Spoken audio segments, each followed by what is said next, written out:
To the next topic of 1979 will be the Soviet Union and Afghan War. Now, for somebody that's my age, it's common knowledge that that Russia used to be called the Soviet Union. I can't say that that's common knowledge nowadays. But if you look at the map on the right, you'll see the USSR, which is Russia, which back in those days stood for the Union of Soviet Socialist Republic. And you see that it borders Afghanistan, modern day Afghanistan. Nowadays, some of the republics that used to be part of the Soviet Union, Tajikistan, Uzbekistan, Turkmenistan, those countries now make up the northern border of Iran, Afghanistan. But they used to belong to the Soviet Union. That is not the case anymore. But back in this day, we're talking 1979 to 1989. Now, there is, again, a video snippet here that I would just encourage you, if you get the opportunity, to go to YouTube and just watch the Soviet-Afghan War clip, just to give you a better idea of more detail. Try not to get into too much detail, even though it may not feel like it.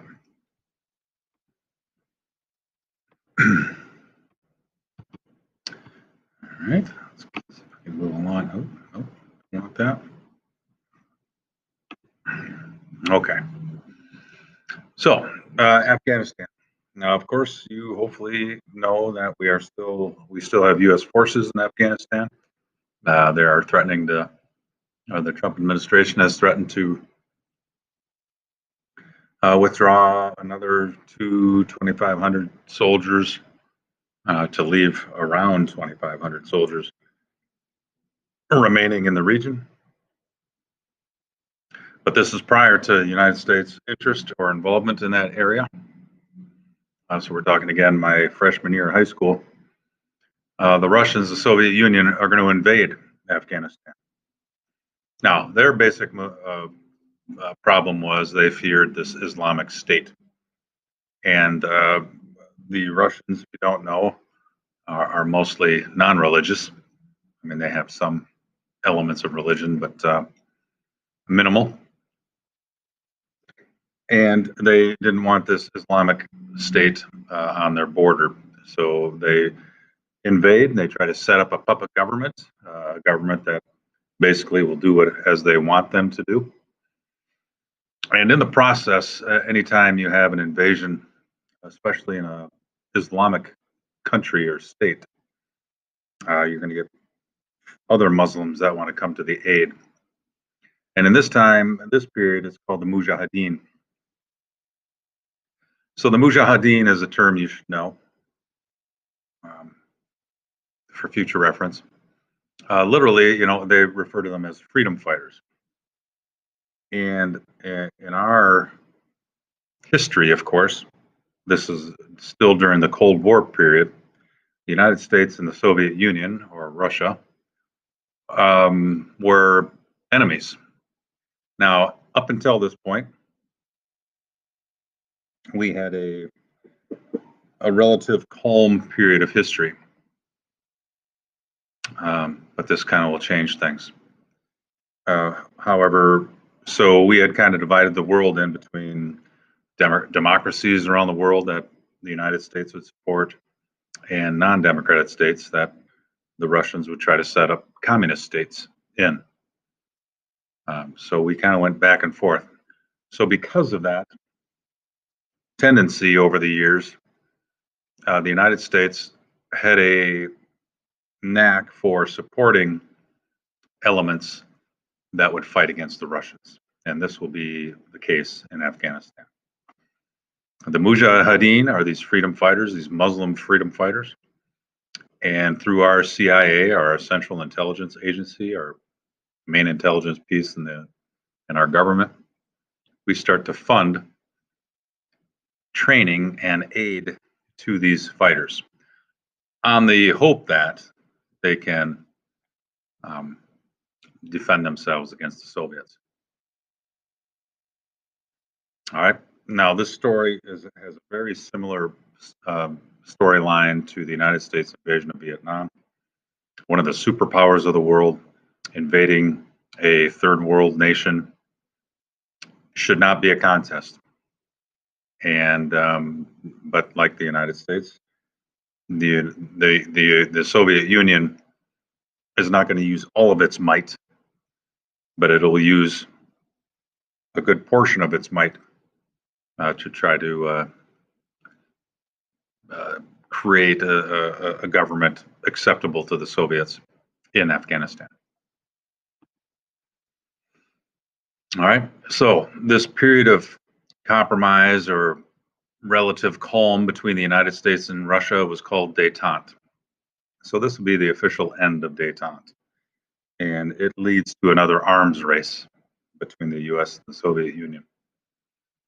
And the Russians now are going to use some of their key pieces of their military in Afghanistan. And the freedom fighters, the Mujahideen, of course, uh, in the beginning stages are going to be fighting on horseback. They are a backwards nation with no military to speak of. However, they have been invaded throughout their history and are very good at insurgencies. And that is what they will perform on the Russians, just like the Vietnamese fought us in an insurgent type conflict. That's what will happen to Russia. Now, the Charlie Wilson's war aspect on here is a member of the United States government who, through this legislator, uh, will fund monies to these freedom fighters. Now, Osama bin Laden's name comes up here because of the fact that of those Mujahideen fighters, bin Laden is one of them. Now, bin Laden, if you don't know his story, his family is an oil-rich family from Saudi Arabia, millionaire family, right? Multi-millionaire family. And he has joined the Mujahideen because he believes it is necessary to ward off these capitalist, or in this case, communist invaders. So he doesn't care who it is, they're invading an Islamic State, and he wants to get involved. So he does, he becomes part of the Mujahideen. And he'll participate in several years of war against the Russians. Now, the Mujahideen eventually will prevail. Similar to Vietnam, the Russians are unable to afford this continuous warfare and eventually will withdraw. And bin Laden has made a name for himself. The Mujahideen is going to kind of splinter. And as it splinters, some of the components that come out of these freedom fighters are Al Qaeda and the Taliban. And both of those, of course, you'll have to know.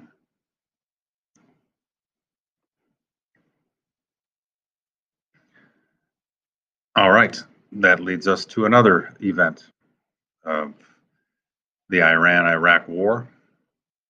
79-80 is really, the tensions really start in 79 because of the Islamic Revolution in Iran and spill over into a war in 1980.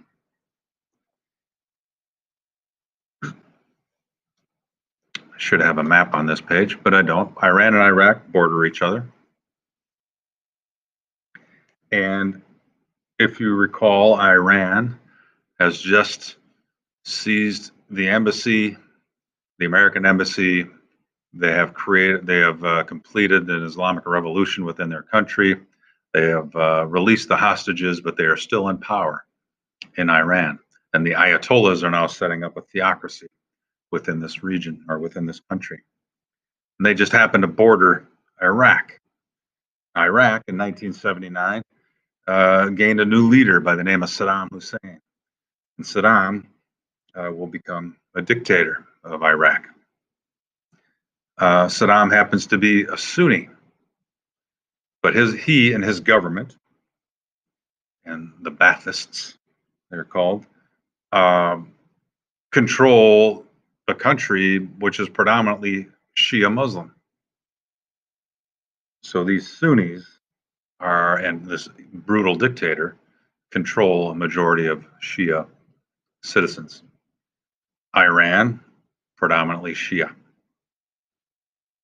So that is part of the backdrop or the backstory to why Saddam is going to try to take advantage of this power play. The Iranians are at a weak point. They're this new struggling Islamic fundamentalist state, and he sees it as an opportunity. In the process, however, this is going to become a brutal 8-year war between these two countries, where over 1 million citizens, or well, 1 million people, will die in the process. And in this war, the key is who the United States supports.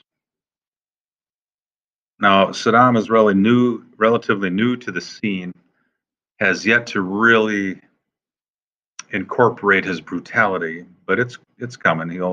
His brutality will show during the Iran-Iraq War, where he will use chemical weapons and biological agents. But we are going to support Saddam Hussein and the Iraqis, the better of two evils, if you will, because the Iranians, had just released our hostages, and we're going to go support anybody that is willing to take on the Iranians.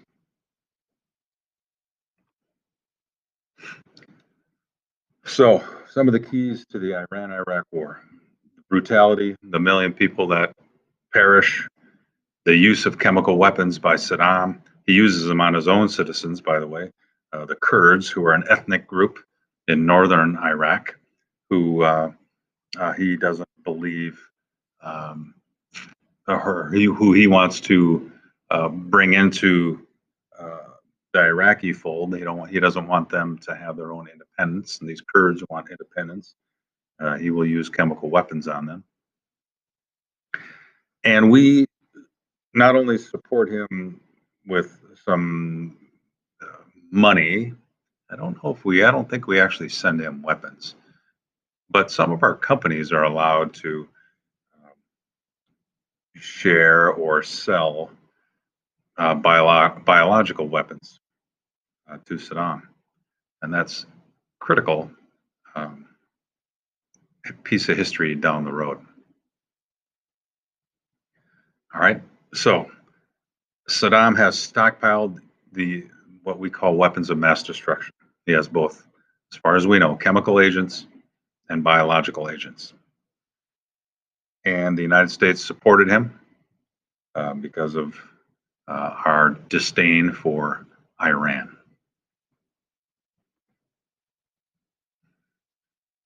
All right. And that's going to lead us to the first Persian Gulf War, which I think I will save for tomorrow.